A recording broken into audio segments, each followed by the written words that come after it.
Coucou, troisième partie de Disparition maritime, toute petite partie mais très intéressante. OVNI attention danger de Bernard Bidot.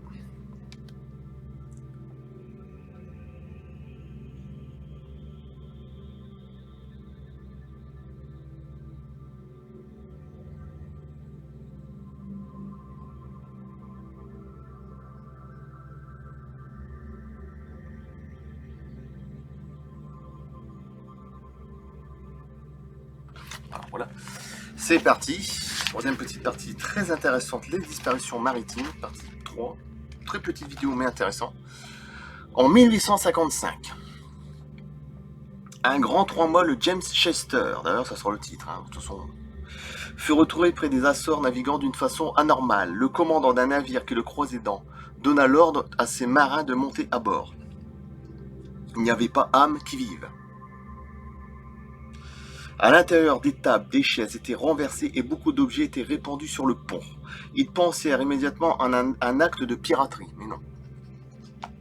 Mais dans ce cas, on retrouve toujours des cadavres et des traces de sang. Ici, pas la moindre trace de lutte n'était visible. Les réserves d'eau et de nourriture étaient importantes. Personne n'avait touché à la cargaison et le bâtiment n'était pas abîmé. Donc déjà, c'est très, très louche. Oui, d'accord. Des pirates auraient tout emporté, ils font donc éliminer cette hypothèse. Les marins ont été pris de panique et ont certainement tenté de fuir, renversant quelques meubles. Là, ça tient la route, la logique. Les canaux de sauvetage étaient à leur place. Le danger avait dû être si immédiat qu'aucune manœuvre pour les mettre à la mer ne fut possible. Dans tous les cas d'équipage disparus, il semble qu'une panique inimaginable pour des marins se soit malgré tout produite. Nous abordons maintenant l'époque où tous les navires possédaient du matériel, leur permettant d'envoyer des messages de détresse en cas de danger. Mais là, c'est les autres périodes. Ça va être peut-être une histoire que je dirai. Une toute petite cour. La prochaine fois. Voilà, merci.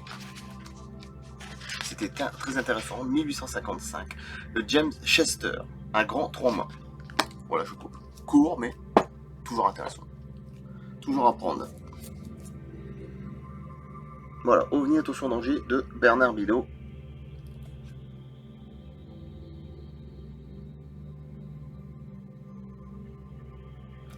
Et je coupe, merci. À bientôt.